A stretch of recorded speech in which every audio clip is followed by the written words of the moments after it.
Okay, good morning, everybody. I'm going to call to order this meeting of the Land Use and Transportation Committee, Tuesday, December the 2nd. For the roll call, we have all members present. Our first item on the agenda is our consent agenda.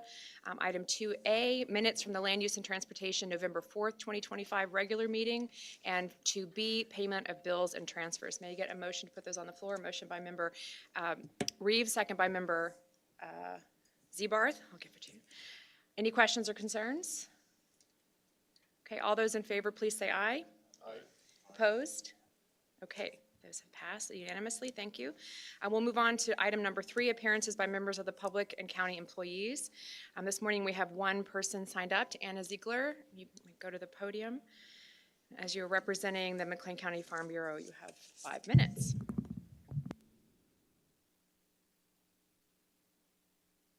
Good morning. Thank you for the opportunity to speak. I'm here to comment on the McLean County final draft of the strategic land use plan. First, I want to say we're grateful for the opportunity that there were 2 rounds of public comment and that we submitted comment both of those times, and that there were public hearings and opportunities for the rural community to get engaged. We still would have liked to have seen more of that in the beginning, in the first draft, that the rural community was engaged earlier on in producing that plan. And it appears that there was more changes between the first draft and the second draft versus the second draft to the final draft. So there are some remaining concerns that we have with that final draft. One is it makes reference to infill development and the priority of infill development, but there's no infill development referenced on the map. And so they say a picture's worth 1,000 words. If it's not on the map, it doesn't seem like it's a priority. It says that you can refer to the City of Bloomington and the Town of Normal comprehensive plans for their prioritization of infill development, but those are also the plans that are being deemed out of date that this plan is supposed to replace. So it's a little bit confusing to say that infill development is a priority if it's not contained in the strategic land use plan itself. Secondly, there's a lot of land that would be converted. More than 20,000 acres in the county as a whole would be converted away from agricultural use, and within the 1.5-mile extraterritorial jurisdiction of Bloomington and Normal, it would be more than 14,000 acres, and that's pretty significant.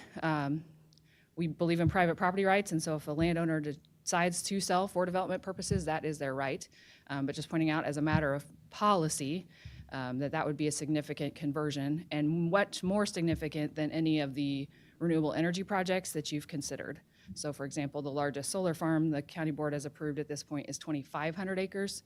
That's 10 times less than the 20,000 we would be converting if everything in this plan were to come to fruition. Lastly, there's all of the growth areas are on the external edges of Bloomington and Normal. So again, it doesn't seem like we're prioritizing infill development. And in addition to them all being on the edge of the communities, there's no prioritization of which areas they want to develop first. And so it appears in this plan that Bloomington and Normal want to grow in every direction all at once. And so we're a little concerned about not infill, but rather spreading out in every direction all at once. The Bloomington and Normal comprehensive plans have a tiered system, tier 1, tier 2, tier 3, that references what types of existing infrastructure is in some of those areas and some of the infill areas. In our second round comments, we suggested that be incorporated in this plan as well, that would give some reference to, this type of infrastructure is already here, but those things are not in the current strategic land use plan. So with that, I will thank you for your time. Okay, thank you so much. We'll move on to item number 4, departmental matters. 4A1A. This is the Building and Zoning Department. And if you don't object, Phil, I'll go ahead and open the public hearing. 4A1A, this is a public hearing for a request by Michael, is it Kadish? Get that right? Kadash, oh, thank you, sorry, for approval of a vacation plat to vacate 20 feet of a side yard recorded setback requirement on Lot 10 in the first edition of the Vista Heights subdivision located in Old Town Township at 19356 East 850 North Road in Bloomington, Illinois. Do I need a motion to put that on the floor in a public hearing? No? Okay. Yes, sir. I'll introduce the case if it's Thank okay with you. This is a vacation plat, which basically means that there was a 40-foot recorded side yard on this lot back in the 70s when they thought there was going to be a street going through there. Well, that street never was put through there. And so because of this setback, the applicant wanted to build something within 20 feet of his house, and he couldn't do that. And so with this vacation, it just makes it similar to all the other lots in the subdivision. This has been reviewed by the Township Road Commissioner and County Highway Engineer, and we recommend approval for it. Mr. Kadish is here if you have any questions of him. Would the petitioner like to give a comment, or if you'd like to, please go ahead, approach the microphone. It's pretty simple. I think back in '72 when they did it, it was going to be a corner lot, and it's not a corner lot. So I'm looking just to add a single car garage next to attached to my 2-car garage. And I didn't find out I couldn't do it until a couple months ago. So I've been going through this pattern. But yeah, that's my plan. I was hoping to get done before winter, but obviously I missed that opportunity. But if it gets approved, I'll do it for spring. But that's really it. Does anyone have any questions of the petitioner? Thank you. Is there anyone else who'd like to give testimony on this case? I think I'm supposed to ask twice. Is there anyone who would like to give testimony in this case? Okay, seeing no other comment, I will close the public hearing portion of this item for A1A. Now do I need to make a motion to, no, this just is going to, do we make an action on this? Okay, I need a motion to approve the request for approval of a vacation plat to vacate 20 feet of a side yard recorded setback requirement in Lot 10 of the first addition to the Vista Heights subdivision. Moved by Member Reeves, second by Member Fagan. Questions or concerns? All those in favor, please say aye. Aye. Opposed? Okay, it passes unanimously. Thank you so much. Okay, Phil, that's your business. Do you have anything you'd like to share with us? We have a public hearing this evening for a solar and battery storage facility on the old landfill on West Oakland Avenue. The meeting tonight is at 7 p.m. in this room. Anyone have any questions or concerns for Mr. Dick? Thank you so much. We'll move on to, what's that, 4B, Ray Lai, and you're going to give us, you're speaking on behalf of Mr. Lai, a final draft strategic land use plan update. Yes, good morning. I'll be filling in for Ray today. He's heading back from Hong Kong right now, so I'll be giving the updates. The first update I have is for the strategic land use plan. The announcement that the plan is in its final draft form. Changes to this final draft include a more detailed visualization of the potential land use changes, the final version of the YWCA outreach report that outlines all of the outreach efforts that we've done since the beginning of this project, and a few other minor corrections. Most of the updates were completed in that second draft. At this stage, MCRPC has completed the development of the strategic land use plan and intends to receive and file the completed document at our next commission meeting. And at this point, the plan, or at that point, after it's received and filed, the plan will be available for local government review and consideration for adoption.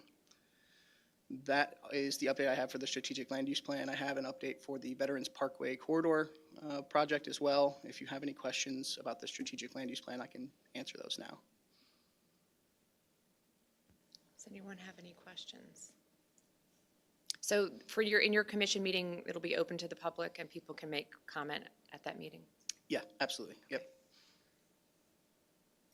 Okay. All right. And then these updates here for the Veterans Parkway Corridor project. The consultant is currently working on a public engagement report regarding the recent efforts to gather feedback on preliminary design alternatives. And then those preliminary design alternative analysis report will be reviewed at the project steering committee, as well as the executive summary that goes with that report. And then the next project steering committee meeting will be held in a workshop format on December 12th. that's all I've got. Where will that be held? I believe the project steering committees are held in this room. In this room. Okay. Anyone have any questions? Thank you so much. We'll move on to 4C, Jerry Stokes. Jerry has, six items for us today. So we'll go C1A, request approval of motor fuel tax and bridge fund resolutions for the Hudson West Road, CH12, section 22-00135-15-WR. May I get a motion? Motion by member Fagan, second by member Leffler. Thank you. So this is our big reconstruction project that we have here for 2026, and it's going to reconstruct 2 miles from Hudson to Ropp Road, redo all the ditches, redo the whole roadway and everything. And so back in 23, we actually did a resolution to use RBI funds at that time, and they were wanting us to use those funds fairly quick, so we ended up using the RBI funds for the Horse Farm Road reconstruction project. So so the total project cost is going to be roughly a little over $5 million, and so we did a $2 million resolution back in 23, and so these 2 resolutions make up the difference for the rest of the project. So we had about 2.6 coming out of motor fuel tax, and then another 600,000 coming out of the bridge fund to be used for the drainage items on the project. So and so this project's currently out for bid on December 18th. So we'll be bringing those results back here next month. Anyone have any questions about this item?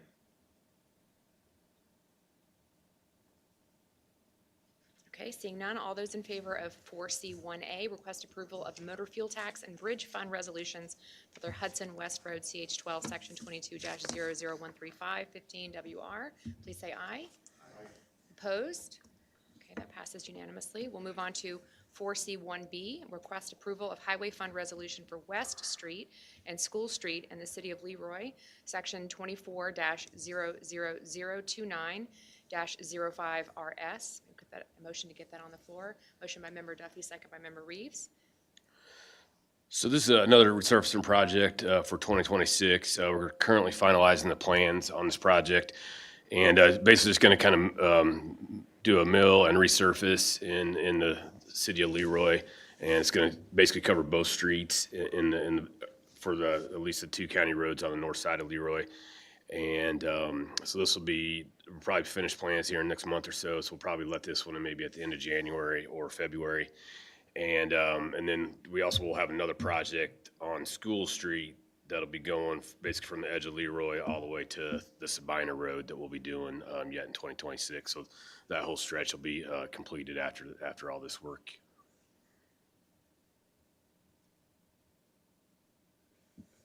When do you expect this project, since that's the main thoroughfare to get away from the school to and from?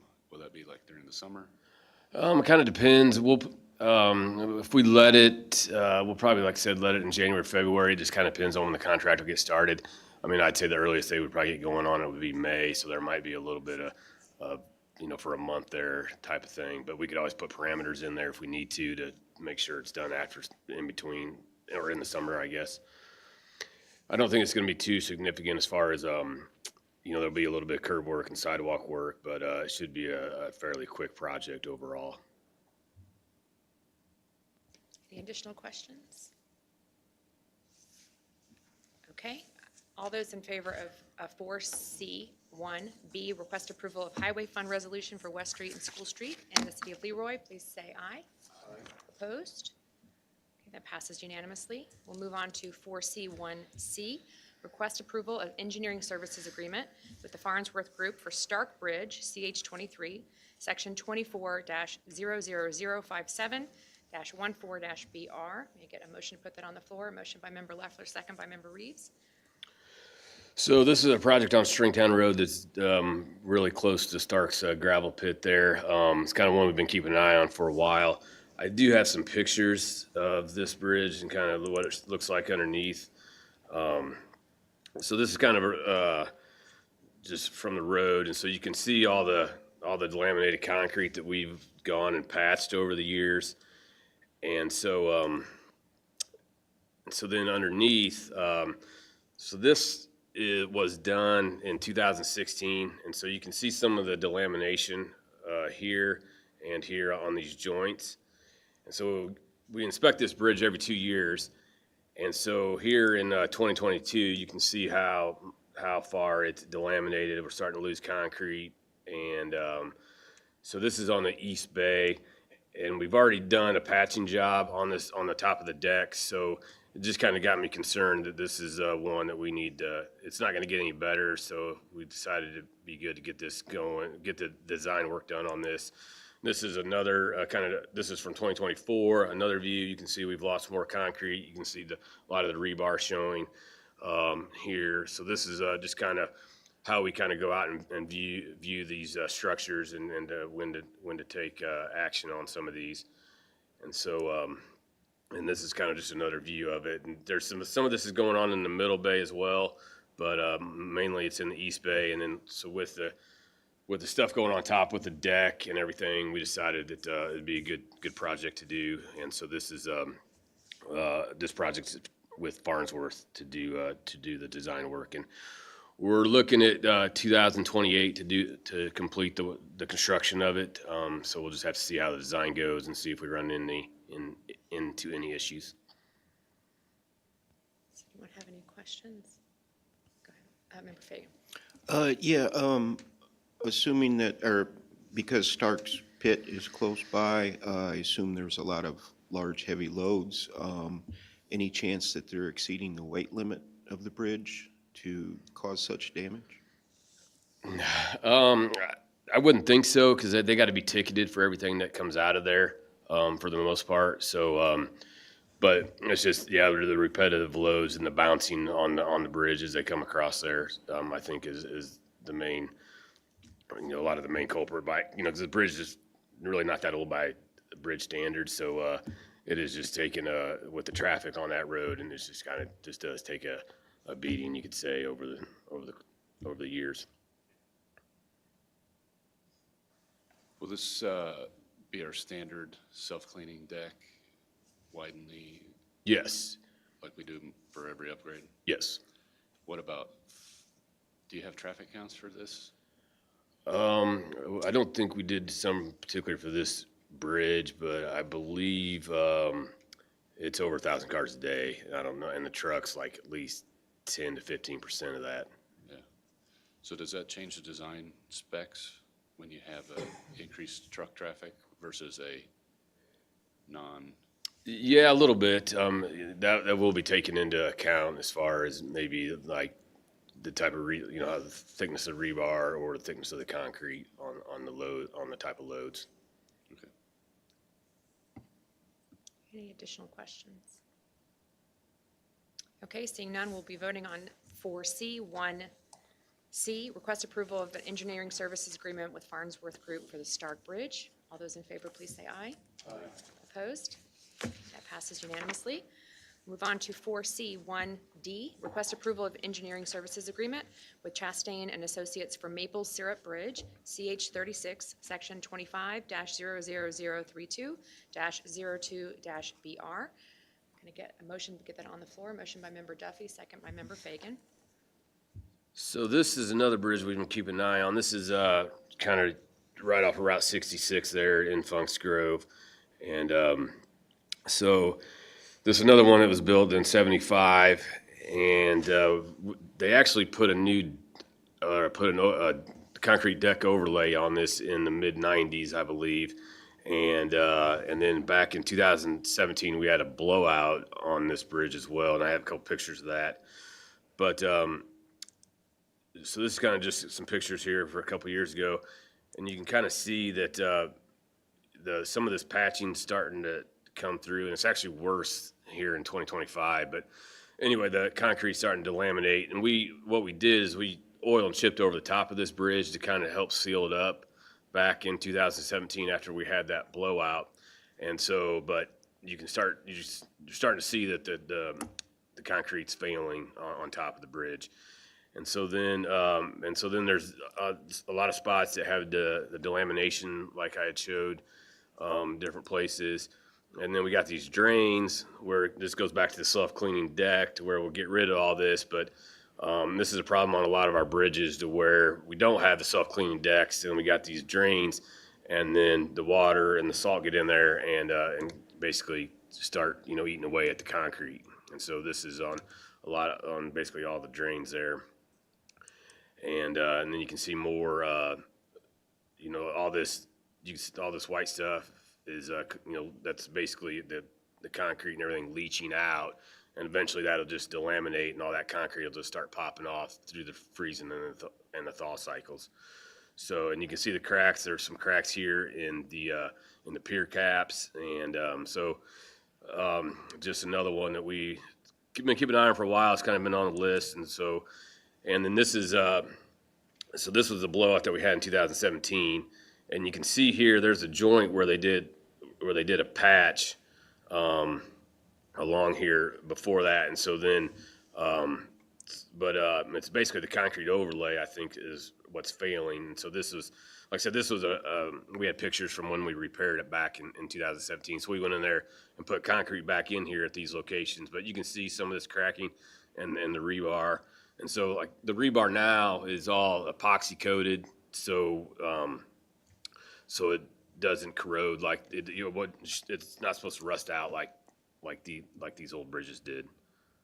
So this agreement is with Chastain Associates out of Decatur. They've never done a bridge like this for us before. They've done a couple box culverts for us, but thought we'd spread the wealth around a little bit and have Chastain do it for us.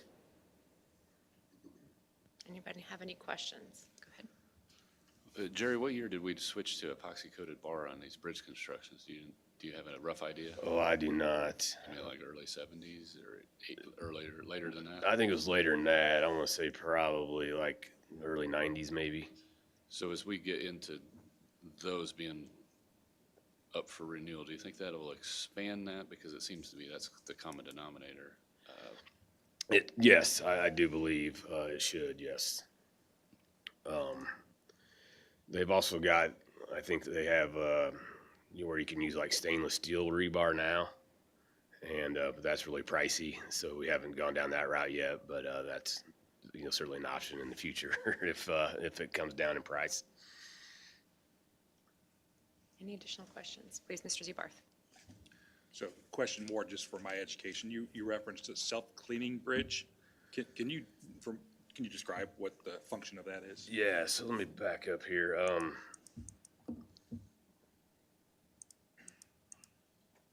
So on this, so this deck here, it's got curb all along both sides of it, and so you can see the debris that builds up here. And so a lot of times we try to keep it clean as possible, but and then there's those drain holes.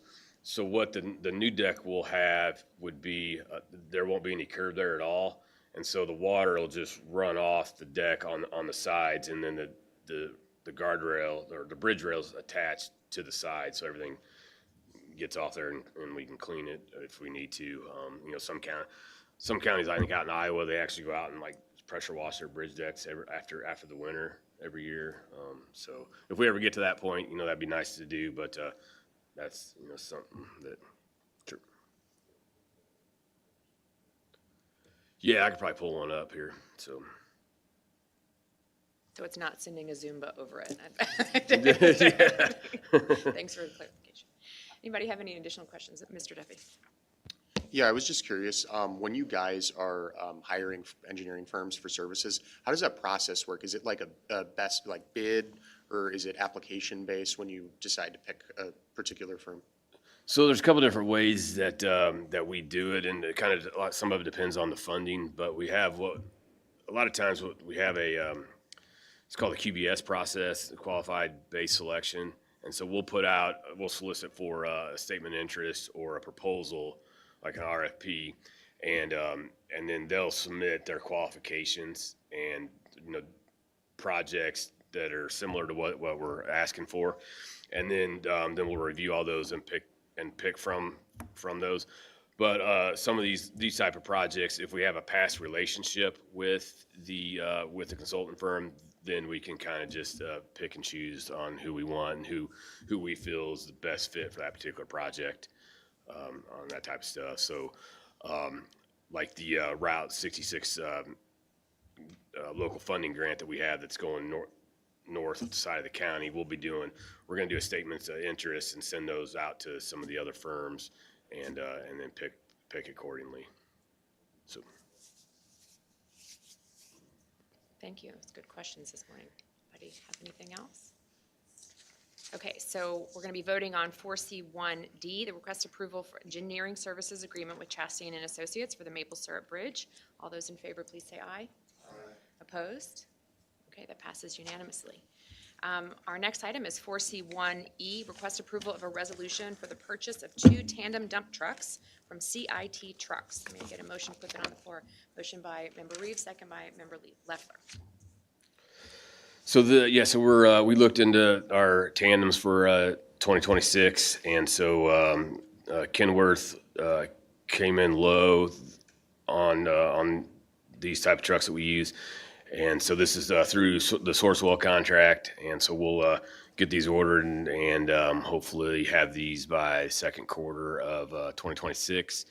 And then I don't know if you remember back a few months ago, we ordered the beds, and so hopefully the beds will be ready in July, August, and then so we'll have both of these trucks ready before the 26 late winter season.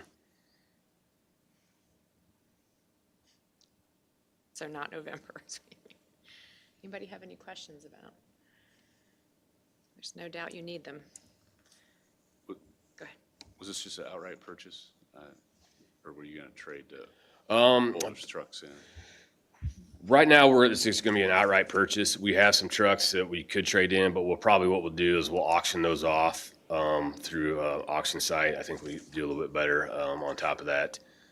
And I will, for whatever reason, I don't know if it's their production's more in line to where things need to be, but it's actually about $10,000 cheaper than what we were back in late 23, beginning of 24 on this particular truck. So I thought it was a good route to go. Any additional questions? Okay, we'll be voting on 4C1E, request approval of a resolution for the purchase of 2 tandem dump trucks from CIT Trucks. All those in favor, please say aye. Aye. Opposed? Those passes unanimously. And now finally, 4C1F, request approval of motor fuel tax resolution 26-00000-00-CS. May I get a motion to put that on the floor? Motion by Member Reeves, second by Member Duffy. So this, just appropriates the motor fuel tax fund for the county engineer's salary, and then also states in there that part of our federal STR funds will be used as a portion of the salary. Anybody have any questions? Go ahead, Mr. Fake. Is this guy worth it? Yes.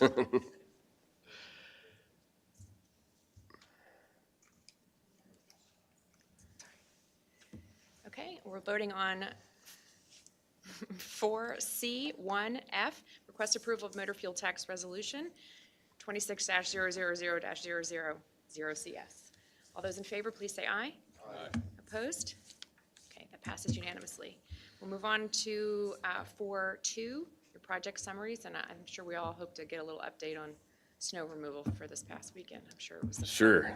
fun weekend. The first, I don't have any pictures of these projects just because I didn't make it out yesterday and with the snow and everything. But so the Route 66 down in McLean is almost complete.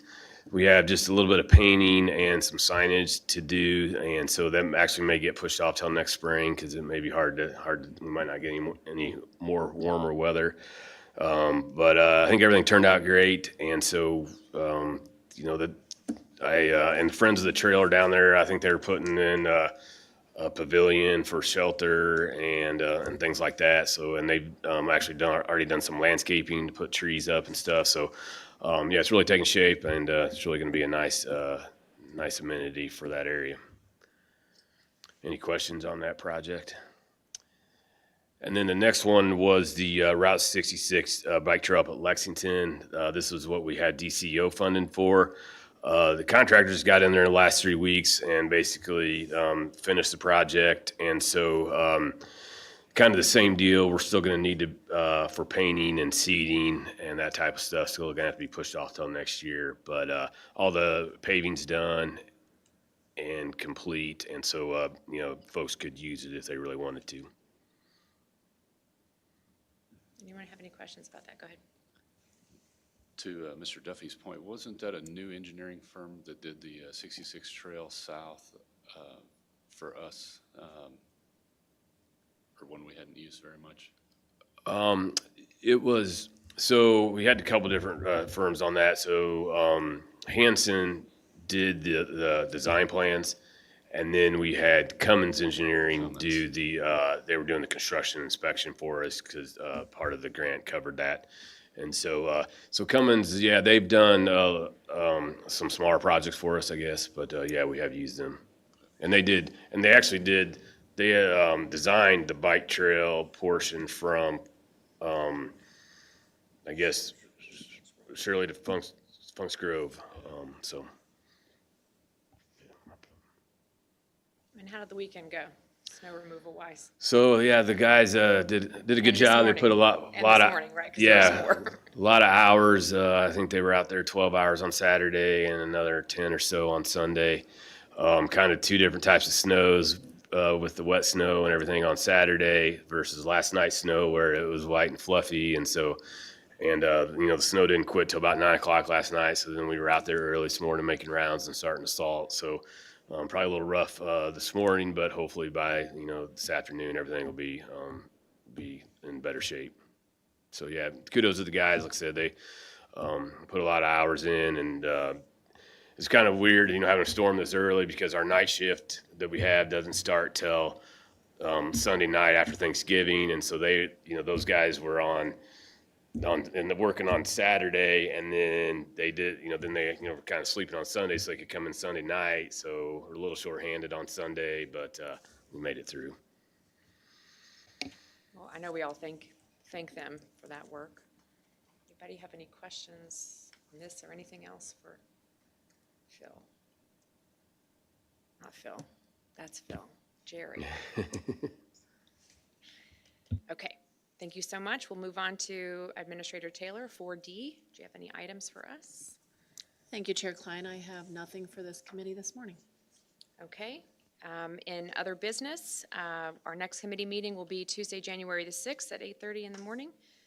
And if there are no, Mr. Fagan? There's just a Scrivener's error. It says January 6, 2025. Oh, yes. Oh, no. It happens at least once every year that we still write in the wrong year. Thank you for that. Any other questions, concerns, issues? All right, thank you so much. This meeting is adjourned.